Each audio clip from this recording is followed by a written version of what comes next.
अब ये जो बैटल का रुख है वो एक नया मोड़ लेता हुआ दिखाई दे रहा है। एक और बड़ी खबर, गाजा पर आईडीएफ का बहुत बड़ा हमला।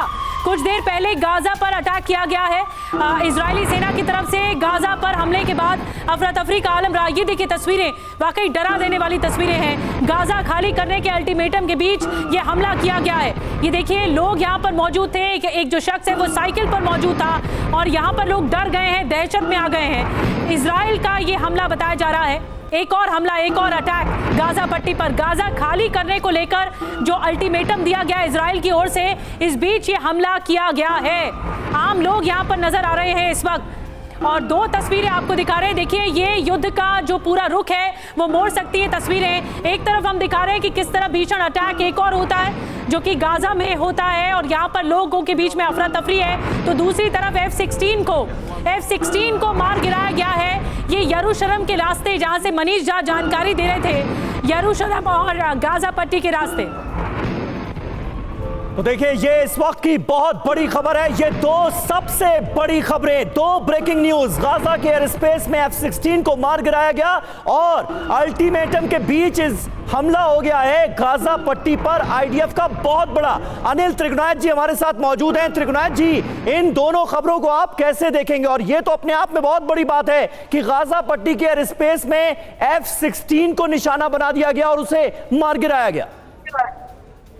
देखिए समीर, इसमें ये जो जब से युद्ध हुआ है इस बार 6-7 दिन से हम लोग देख रहे हैं जी कि पहली बार इतिहास में हमास की इतनी कैपेसिटी बढ़ गई कि उन्होंने जिस तरह का अटैक किया था, आपने देखा टेररिस्ट अटैक कहिए जो हुआ 7 अक्टूबर को, उससे पहली बार हमने सुना कि लगभग 2-2.5 हजार लोगों की डेथ हुई। जिस तरह से भी वो अंदर आए, तो उससे आपको ये पता लगता है कि किस तरह से उनकी कैपेसिटी बढ़ती जा रही है। और अभी आपने दिखाया कि F-16 को शूट डाउन किया है, तो ये भी एक बहुत बड़ी बात है क्योंकि F-16 आज की डेट में एक बहुत काबिल और बहुत बड़ा एयरक्राफ्ट, स्ट्रॉन्ग एयरक्राफ्ट माना जाता है हर फायर पावर के हिसाब से।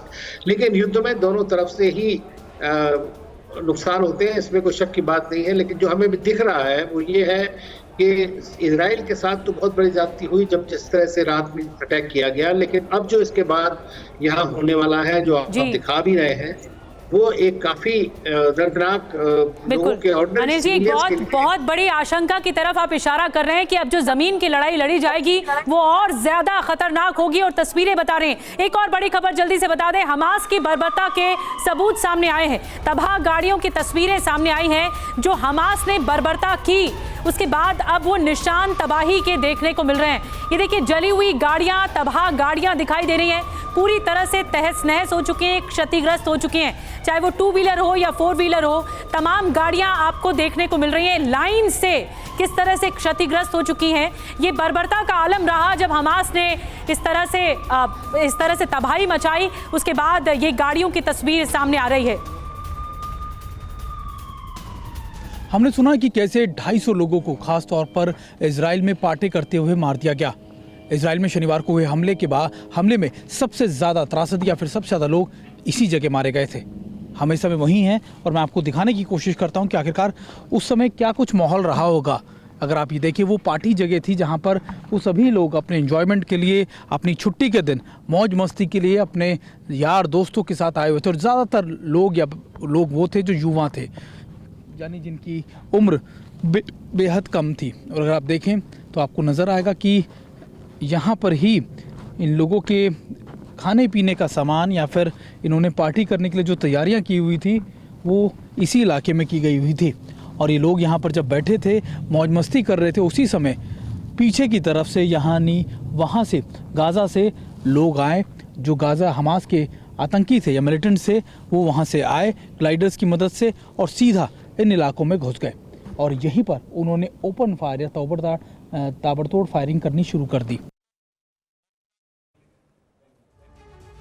तो सुमित चौधरी की आप रिपोर्ट देख रहे थे कि किस तरह से गाजा नहीं, इजराइल में हमास ने कितनी तबाही मचाई है।